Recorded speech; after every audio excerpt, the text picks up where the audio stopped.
Assalamualaikum warahmatullahi wabarakatuh. Perkenalkan, nama saya Evans Alfahmi. Saya dari Prodi Sistem Informasi semester 6 UT UPPJJ Bandar Lampung. Video ini adalah tugas praktikum 1 mata kuliah pemrograman web. Tugasnya adalah mahasiswa mampu mengimplementasikan konsep fundamental HTML, CSS, dan JavaScript untuk membangun antarmuka dan alur interaktif dari aplikasi pemesanan bahan ajar (SITA) untuk sistem kebutuhan proses pemesanan dan distribusi bahan ajar di UT. Jadi tugasnya adalah membuat aplikasi pemesanan bahan ajar SITA. Jadi menggunakan HTML, CSS, dan JavaScript. Di sini saya sudah membuat aplikasinya dengan folder SITA UT, strip UT, dan aplikasi web ini mempunyai 5 halaman, 1 buah file CSS untuk styling HTML, kemudian IMG ini sebagai source image untuk cover book atau logo, kemudian JavaScript mempunyai 2 buah file yaitu data dan scriptnya. Script berisi kode-kode yang menangani alur dari tiap-tiap halaman. Jadi setiap apa yang dilakukan, eksekusinya bagaimana, dan itu ditangani oleh JavaScript. Nah, di sini saya sudah menguploadnya ke dalam web server. File halamannya ada index HTML yang pertama. Indeks HTML ini merupakan halaman awal saat mengakses aplikasi sistem pemesanan bahan ajarnya. Jadi di halaman indeks ini user diperintahkan atau untuk login terlebih dahulu sebelum masuk ke dalam website dashboardnya. Loginnya menggunakan autentikasi NIM dan password. Di sini di data saya sudah membuat beberapa NIM dan nama, kemudian password, prodi, alamat, dan role-nya. Role itu admin atau role-nya sebagai user. Karena nanti admin ini bisa melakukan modifikasi data seperti misalkan menambahkan stok buku atau melihat seluruh trackingan sistem pemesanan bahan ajar dari seluruh mahasiswa. Dia bisa mengecek pemesanannya sudah sampai mana untuk seluruh mahasiswa, sedangkan user hanya bisa membeli atau memasukkan keranjang lalu check out dan mengecek trackingan dari pesanan dia sendiri. Sedangkan kalau admin mempunyai beberapa role tambahan. Nah, di sini adalah halaman indeksnya, kodenya seperti ini, dan jika diakses adalah seperti ini tampilannya. Di atas ada logo, kemudian ini adalah judul aplikasinya, Sistem Pemesanan Bahan Ajar UT SITA. Nah, di sini kita disuruh login menggunakan NIM dan password. Jika kita salah dalam memasukkan username atau NIM atau password, akan muncul peringatan NIM atau password salah. Kemudian kita coba masukkan password yang benar. Nah, di sini kita masuk, jika berhasil akan masuk ke dalam halaman admin. Halaman admin ini ada 3 buah menu, yaitu informasi mahasiswa, tracking bahan ajar, lalu informasi bahan ajar. Nah, di navbar ini ada keterangan nama mahasiswa dan role-nya. Jadi Ahmad Fauzi ini memiliki role sebagai admin, berarti dia bisa memodifikasi beberapa data yang ada di dalam website SITA ini. Coba kita logout dengan user lain, misalkan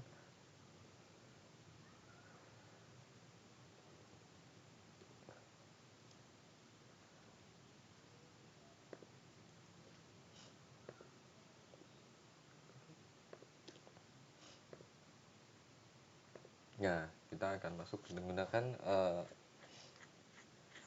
user lain. yang bernama Fajar. Dia berasal dari Semarang, kemudian program studinya ada psikologi.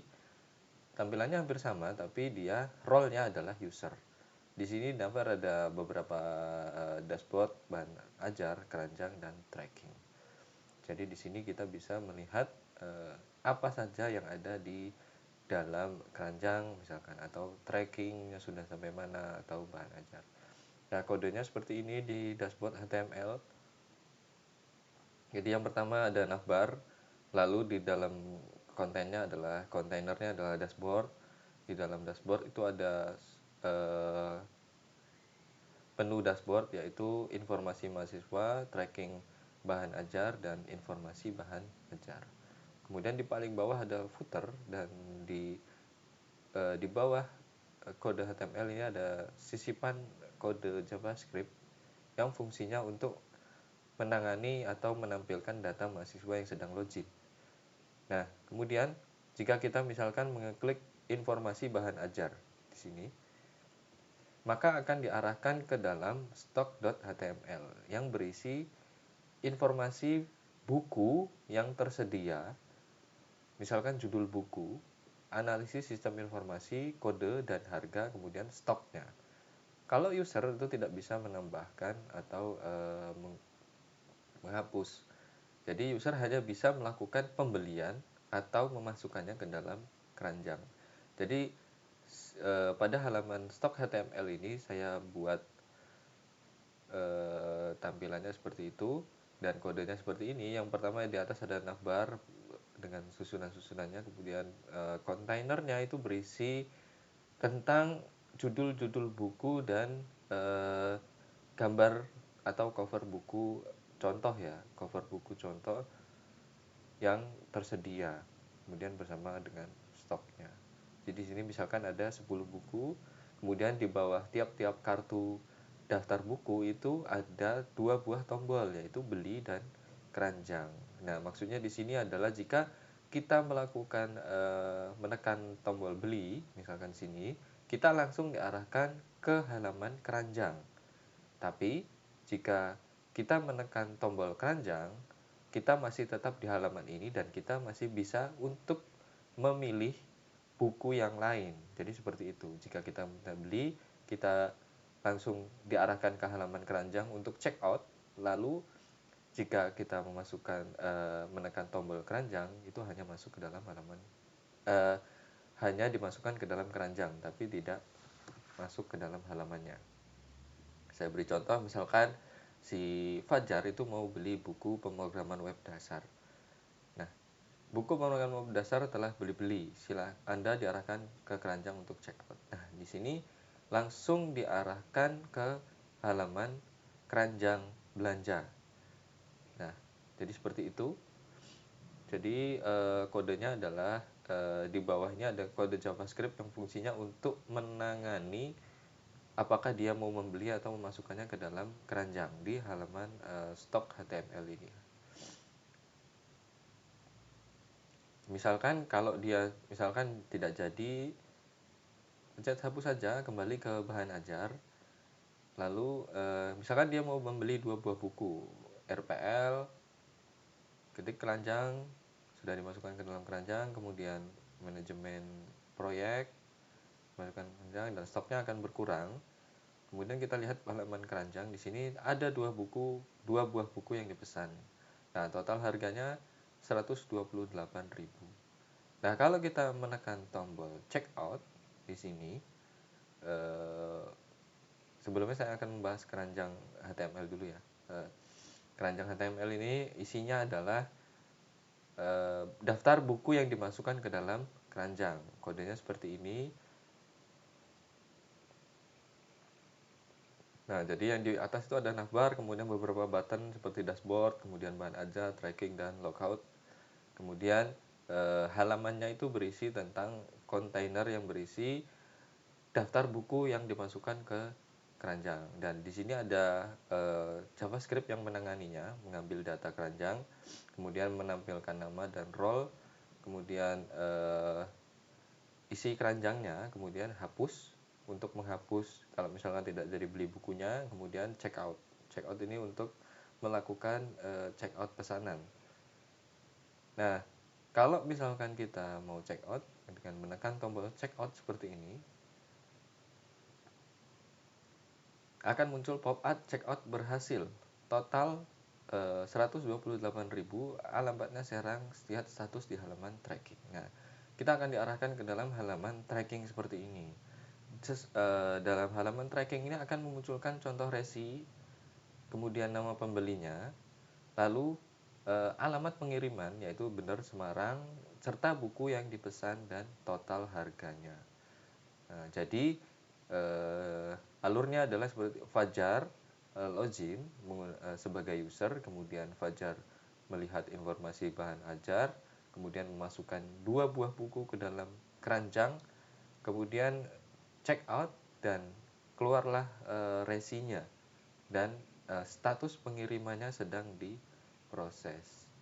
Nah, jadi seperti itu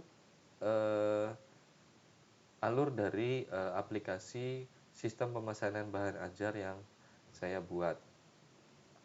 Nah, status ini bisa berganti sesuai dengan lamanya waktu. Ada yang masih sedang diproses, nanti kalau sudah ini menjadi sudah diterima atau sudah dalam pengiriman. Nah, ini kalau kita kembali ke keranjangnya kosong karena tadi sudah di check out. Kemudian kita bisa kembali ke bahan ajar sini atau kembali ke dashboard. Nah, di sini. Nah, kalau kita logout, misalkan kita logout, kemudian kalau misalkan kita login sebagai admin, nah di sini akan muncul Ahmad Fauzi sebagai admin di halaman dashboard. Kita bisa melihat informasi mahasiswa, tracking bahan ajar, dan informasi bahan ajar. Ada informasi bahan ajar, kita diarahkan halaman stok HTML. Nah, admin itu bisa menambahkan stok buku, misalkan yang awalnya 7 bisa jadi 8 menjadi 9, kemudian 7 menjadi 6. Nah, itu adalah fitur yang ada pada role admin. Dia juga bisa membeli atau masukkan ke keranjang, tapi dia juga bisa menambahkan stok buku. Selain itu, si admin itu juga bisa melihat tracking bahan ajar dari mahasiswa yang lain. Misalkan ini punya Alina sedang diproses, Fajar sedang diproses, ada yang sedang pesanan sudah diterima, ada yang sedang dikirim, dan ada yang sedang diproses. Jadi seperti itu. Jadi kita bisa melihat pesanan atau tracking resi dari milik mahasiswa lain jika dia berperan menjadi admin. Dan kita juga bisa memesan buku, misalkan seperti ini, masukkan keranjang. Nah, kemudian kita bisa melakukan check out. Nah, seperti ini. Nah, ini kita sedang memesan. Nah, jadi seperti itu alur dari aplikasi yang saya buat. Ada halaman dashboard, kemudian tracking untuk melakukan cek status pengiriman, kemudian keranjang untuk melihat daftar buku yang mau kita pesan. Jadi belum dipesan, jadi baru akan dipesan. Dan kemudian halaman bahan ajar ini berisi tentang buku-buku yang tersedia, daftar list buku yang tersedia. Nah, kurang lebih seperti itu program yang saya buat. Kurang lebihnya saya mohon maaf. Saya akhiri. Wassalamualaikum warahmatullahi wabarakatuh.